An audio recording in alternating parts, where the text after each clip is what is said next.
మీ పిల్లలు ఫారెన్లో చదవాలనేది మీ కల? మీ కలను నిజం చేసే ఏకైక సంస్థ విదేశ్ కన్సల్ట్స్.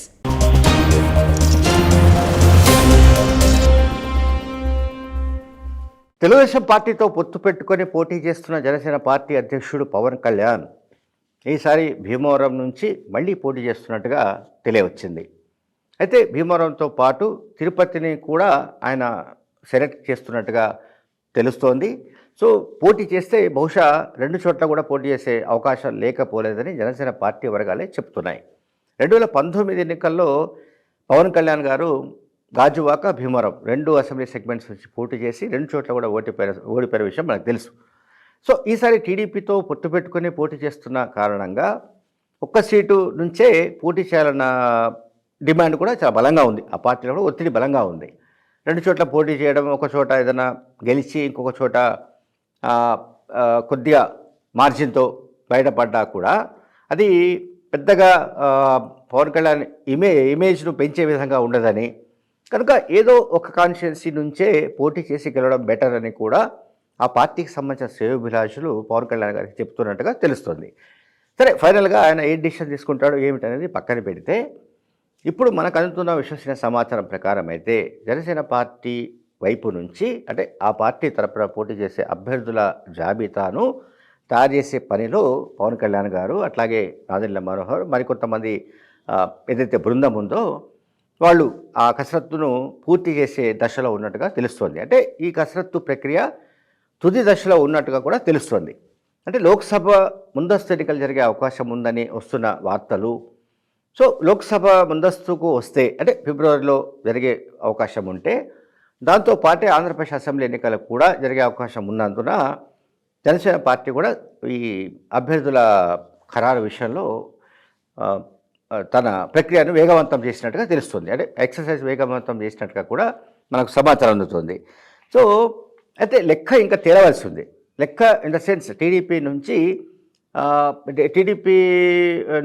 దాదాపు 50, అంటే మొత్తం అవుట్ ఆఫ్ 175లో 50 కంటే తక్కువగా అసెంబ్లీ స్థానాలు తీసుకోవద్దని పవన్ కళ్యాణ్ గారు అనుకుంటున్నట్టుగా గడిచిన కొన్ని వారాలుగా ఒక వార్త వైరల్ అవుతుంది. అయితే టీడీపీ మాత్రం జనసేన పార్టీకి ఎక్కడో అరౌండ్ 25 to 30 లోపే కుదించాలని టీడీపీ భావిస్తోంది. సో 2 లేదా 3 లోక్సభ స్థానాలు, 25 నుంచి 28 స్థానాల వరకు అసెంబ్లీ స్థానాలు ఇవ్వడానికి టీడీపీ కేటగిరికల్గా ఒప్పుకున్నట్లుగా ఒక సమాచారం వైరల్ అవుతుంది.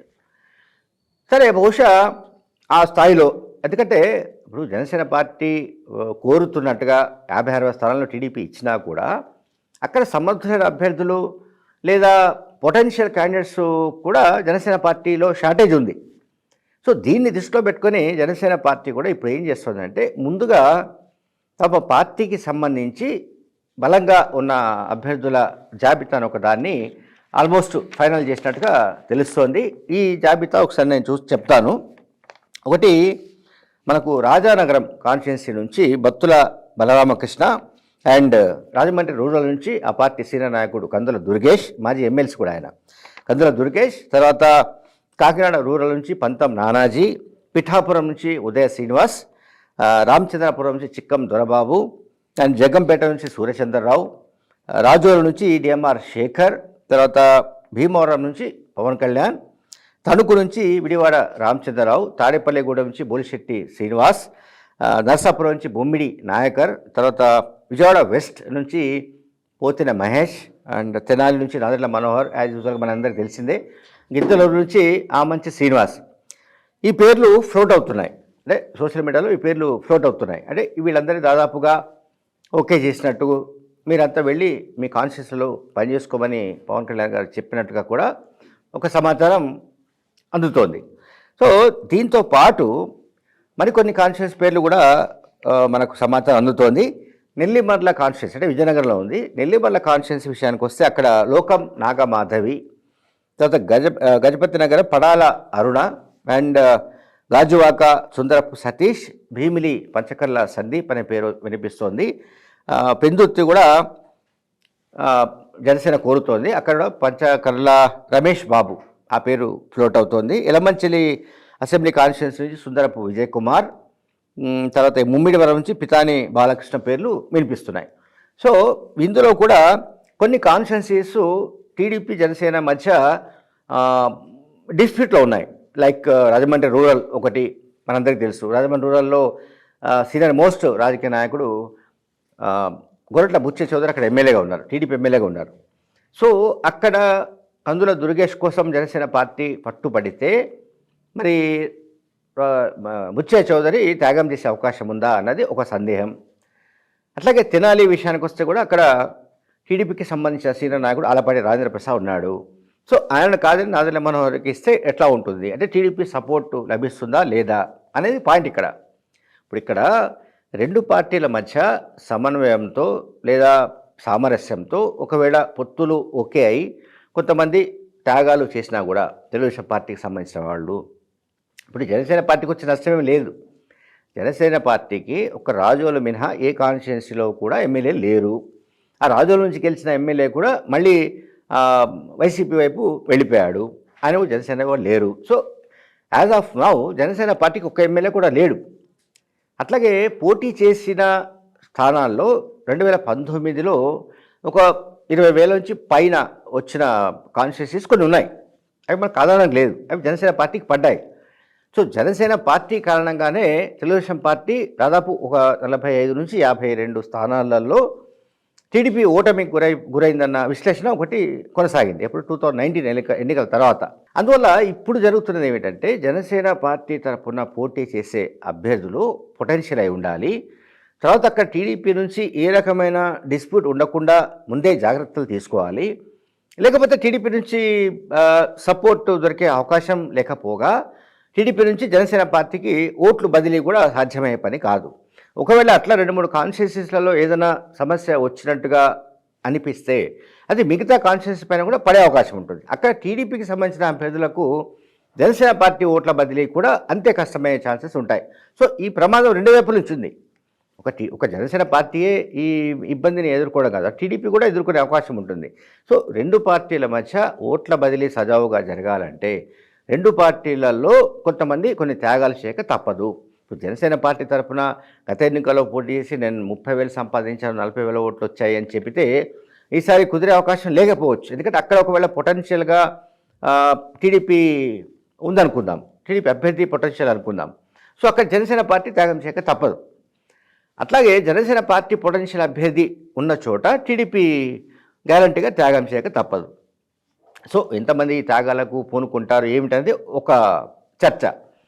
అయితే ఇప్పుడు ఇంకొక కొత్త సమస్య కూడా వచ్చే ప్రమాదం ఒకటి కనిపిస్తుంది, వచ్చే అవకాశం కనిపిస్తుంది. అదేమిటంటే వైసీపీ నుంచి టికెట్టు తిరస్కారానికి గురై అంటే టికెట్టు ఇచ్చే అవకాశం లేదని భావిస్తున్న ఎమ్మెల్యేలు ఎవరుతున్నారో సిట్టింగ్ ఎమ్మెల్యేలలో కొంతమంది అయితే మేము జగన్తోనే ఉంటాము, మా జీవితం జగన్తోనే ముడిపడి ఉంది, ఇవన్నీ చెప్తున్నారు మాట వరకు ఓకే బాగానే ఉంది. బట్ ఒకవేళ ఫైనల్గా పార్టీ కనుక టికెట్టు ఇవ్వడం లేదు అని ఒకవేళ అధికారికంగా చెప్పేసిన తర్వాత వాళ్ళు ఇప్పుడు మాట్లాడుతున్నట్టుగానే ఎలక్షన్స్ ముందు వరకు కూడా మాట్లాడతారా, లేకుంటే లోపాయికారిగా అటు టీడీపీ లేదా జనసేన పార్టీల నుంచి టికెట్ కోసం ప్రయత్నిస్తారన్నది చూడాల్సి ఉంది. అది చాలా కీలకమైన అంశం. ఎందుకంటే ఇప్పుడు ఉమ్మడి తూర్పుగోదావరి జిల్లాకు సంబంధించి పిఠాపురం కాన్స్టిట్యున్సీ నుంచి ఎమ్మెల్యేగా ఉన్న సిట్టింగ్ ఎమ్మెల్యేగా ఉన్న వైసీపీ నాయకుడు పెండెం దొరబాబు, ఆయనకు టికెట్టు అవకాశం తక్కువ అని సమాచారం అందిన నేపథ్యంలో ఆయన గడిచిన 3-4 రోజులుగా జనసేన పార్టీతో మంత్రాలు చేస్తున్నట్టుగా ఒక ప్రచారం ఉధృతంగా జరుగుతోంది. ఖచ్చితంగా పెండెం దొరబాబు ఒకవేళ టికెట్ రాలేదనుకుందాం, ఆయనే ఇప్పుడు స్వయంగా చెప్తున్నాడు మన దారి మనం చూసుకోవాల్సిందే అని చెప్తున్నప్పుడు గ్యారంటీగా వైసీపీ ధిక్కరించే అవకాశం ఉంది. పార్టీకి కూడా రాజీనామా చేసే ఛాన్సెస్ ఉంటాయి, తిరుగుబాటు చేసే అవకాశం ఉంది, బయటకు వెళ్ళే అవకాశం ఉంది. జనసేన పార్టీతో టచ్లో ఉన్నట్టుగా వస్తున్న వార్తలు నిజమైతే ఆయన పిఠాపురం నుంచి టికెట్ కోరే అవకాశం ఉంటుంది. అప్పుడు ఏం జరుగుతుందంటే పిఠాపురం నుంచి ఆల్రెడీ టికెట్ ఆశిస్తున్న ఉదయ శ్రీనివాస్ పరిస్థితి ఏంటి? ఎందుకంటే ఉదయ శ్రీనివాస్ చాలా వరకు జనసేన పార్టీ ఖర్చు పెట్టుకున్నానన్న ఒక ప్రచారం ఉంది, అటువంటి ఇన్ఫర్మేషన్ కూడా ఉంది. అట్లాగే వారాహి యాత్రకు ఉపయోగించిన వాహనం తయారీలో కానీ ఆ వాహనం రోడ్డు మీదకి రావడంలో కానీ మొత్తంగా ఆయన బాగా వెన్నుదన్నుగా ఫైనాన్షియల్ సపోర్ట్ చేసిన ఎవరు ఉదయ శ్రీనివాస్. ఫైనాన్షియల్ సపోర్ట్ చేసినట్టుగా కూడా జనసేన పార్టీలోనే ఒక సమాచారం ఉంది. అటువంటప్పుడు ఉదయ్ శ్రీనివాస్ను కాదని ఇప్పుడు సిట్టింగ్ ఎమ్మెల్యే అయిన దొరబాబు కనుక జనసేన పార్టీ వైపు వస్తే ఆ పార్టీ నుంచి ఆయనకి టికెట్ ఇస్తారా ఇవ్వరా అనేది ఇంకొక సందేహం. సో ఇవన్నీ అంత ఈజీగా ఇంత సులభంగా ఇది తేలే విషయంగా మాత్రం కనిపించట్లేదు. సో ఇంకొకటి ఏంటంటే అనకాపల్లి మచిలీపట్నం. సో ఈ 2 లోక్సభ స్థానాలను జనసేన పార్టీ డిమాండ్ చేస్తోంది. ఈ 2తో పాటు మరికొన్ని కూడా ఉన్నాయి, కానీ ఈ రెండింటిపైన బాగా కాన్సన్ట్రేట్ చేస్తున్నట్టుగా తెలుస్తుంది. సో ఫైనల్ ఫిగర్ అనేది ఇంకా బయటకు రాలేదు. బట్ అరౌండ్ 25 to 30 లోపు ఎక్కడో ఇది కేటాయింపుల్లో అసెంబ్లీ సెగ్మెంట్స్ అకౌంట్ క్లోజ్ అవుతుందని జనసేన పార్టీకి ఇచ్చేవి. అట్లాగే 2 లేదా 3 లోక్సభ స్థానాలకు మాత్రమే జనసేన పార్టీ పరిమితమైన అవకాశం ఉన్నట్టుగా కూడా సమాచారం అందుతోంది. Thank you very much.